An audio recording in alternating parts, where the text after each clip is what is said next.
Muy buenas tardes, amigos de Panorama Sin Reserva. En esta ocasión me permito comentar acerca de un tema que me parece fundamental y es la renegociación del Tratado de Libre Comercio, pero enfocado al tema de la seguridad y soberanía alimentaria para nuestro país. Me parece que es un reto creciente desde hace muchos años en cuanto a políticas insuficientes. Hemos pasado, por dar un dato, de ser grandes exportadores de maíz, un producto básico que es tradicional en nuestro país, a ser compradores compulsivos de otras partes del mundo. Comenzaré diciendo que la alimentación es ante todo pues, un derecho humano esencial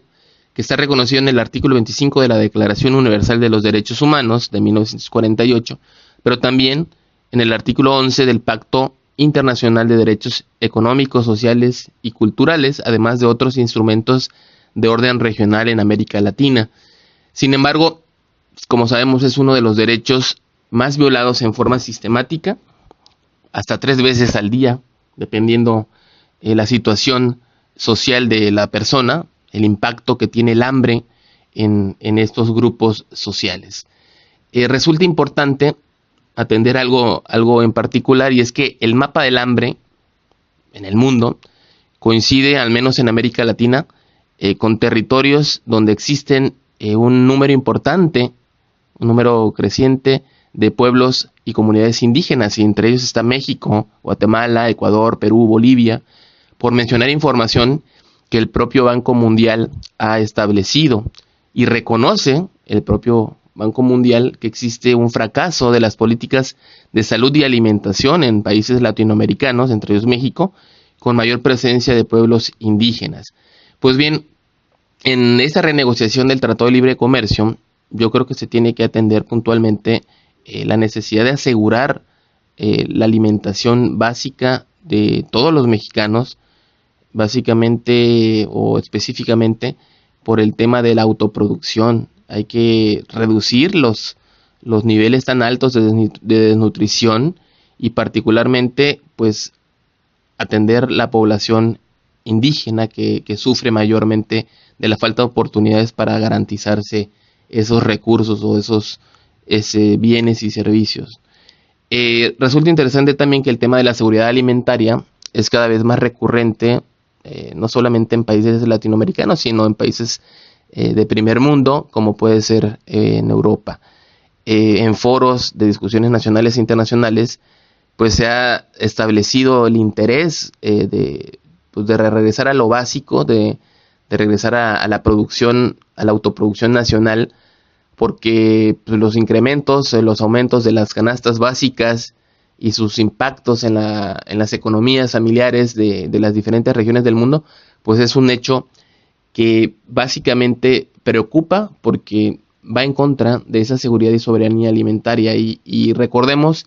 que el tema de la alimentación puede derivar en conflictos sociales, puede derivar incluso en algún otro tipo de actividades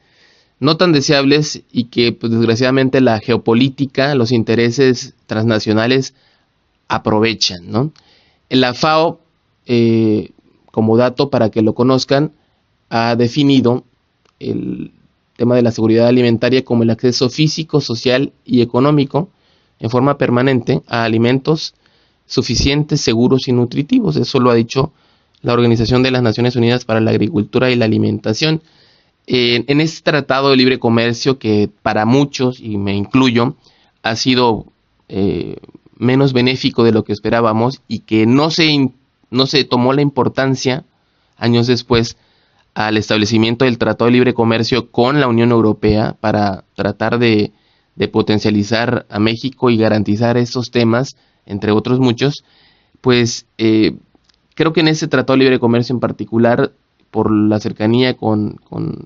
los países del norte de América, tendríamos que exigir que haya autosuficiencia en el territorio nacional en cuanto a los alimentos, que no se privilegie la entrada de productos extranjeros y que se dé el valor adquisitivo real, el plus que se le tiene que dar en muchas ocasiones a la producción nacional, a la calidad de producción nacional, pero también incentivando el desarrollo de políticas a corto, mediano y largo plazo que permitan a los productores el desarrollo rural, la cooperación estrecha con actores del sector. También me parece interesante compartirles que en algún momento tuve la oportunidad de platicar con una colega y amiga internacionalista, la maestra Silvia Adriana Sánchez de la Rosa, experta en estudios europeos interdisciplinarios en la Unión Europea, y señalaba ella que pues una política de largo plazo comprende un mayor impacto, una gama de rubros integrados, una lucha contra el hambre y la pobreza que no sea populista, en eso coincidíamos, que sea estrictamente institucional, que se establezca por ley, que no pueda ser objeto de mediación política, de manipulación política, más bien, como sigue ocurriendo en el tema, ¿no? Y pues obviamente que se fomente, que se generen las expectativas reales de fomento rural sustentable, del empleo rural, sustentable, y que se tome en cuenta a los pequeños productores que realmente son los que sostienen, al menos en países como México, la economía nacional. En esta comunicación quisiera pues acotar que la experiencia europea podría servir muchísimo en cuanto a las directrices que debería tomar México en esta renegociación. Y es que la Unión Europea desde 1945, fíjense nada más la brecha que tenemos respecto de ellos, decidió implementar una política agrícola común, la llamada PAC, para garantizar la autosuficiencia alimentaria y mejorar el servicio, la calidad de vida de los agricultores, de las familias que dependen de esa cadena de producción, a través del desarrollo rural, implementando también un trabajo conjunto para enfrentar los desafíos, para garantizar una competencia justa y equitativa también. Ahí el gobierno tiene que ser garante de que haya equidad en cuanto a los procesos tanto de producción como de comercialización. Y pues tomábamos en cuenta que las PACs fueron calificadas como altamente satisfactorias y han tenido, pues, han sido innovadas, han tenido muchísimos cambios, se han adaptado con el crecimiento de la Unión Europea, pero en el caso de México, ante un panorama tan complejo, ante un abandono en muchos de los casos del sector primario del campo, sí resulta fundamental que en los próximos años, al inicio del próximo sexenio, los próximos candidatos presidenciales, al menos, tomen en cuenta la necesidad de exigir una legislación alimentaria muy contundente, muy respetuosa de las relaciones internacionales que tenga México, pero sin ser proteccionista, sí que sea garantista de el desarrollo de los productores locales, y eso va a beneficiar a todos porque los precios de la canasta básica, el consumo va a ser más accesible. La diversificación también de zonas agrícolas y rurales, el regresar al ejido, etcétera, van a permitir pues una promoción más interesante de los productos locales. Hay algunas actividades que se hacen en cuanto al fortalecimiento de la seguridad alimentaria, y aquí en Tabasco hemos visto de manera inicial algunos de ellos, como las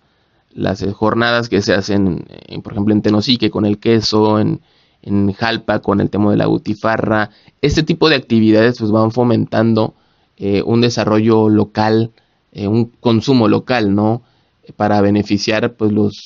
los derechos y el acceso a derechos de estos productores y en general de la población, que tiene mejor calidad a un menor costo. Y pues bueno, la intención aquí es de que en la renegociación, en el capítulo correspondiente, más allá de enfocarse en el tema migratorio, que es fundamental, me parece que haya sido el gran perdedor en este tema, en este tratado, sí recordar muy puntualmente el gobierno federal que la riqueza biológica y cultural que tenemos en México es gigantesca. Hay una contradicción porque esos estados que tienen mayor riqueza biológica y cultural son los que presentan las más altas tasas de desnutrición, Basta con decir Chiapas, más del 47% de pobreza alimentaria en su población, Guerrero más del 42%, Oaxaca más del 38%, muy alejados de la urbanización e industrialización de vecinos como Estados Unidos y Canadá, que simplemente con los acuerdos pues han beneficiado, y pues vemos que el impacto positivo pues ha sido simplemente en los estados fronterizos, como Baja California Norte, Sur, Nuevo León, Coahuila, Colima, Chihuahua y Sonora, donde pues la pobreza alimentaria es menor al 10% en muchos de los casos, según datos todos estos del Coneval. Entonces aquí el paradigma es tratar de influir en una seguridad alimentaria,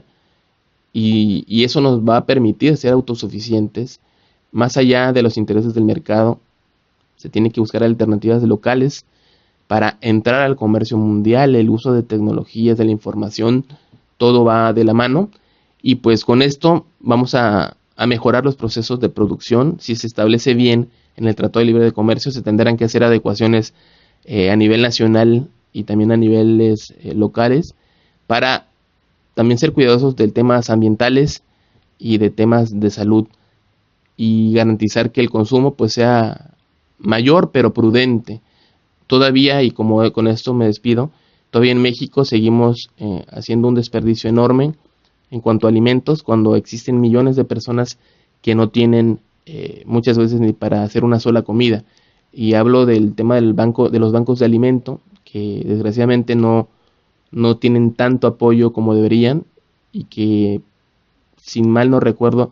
más de 5 millones de toneladas de comida en buen estado, en diferentes, ya sea productos directamente del campo o procesados,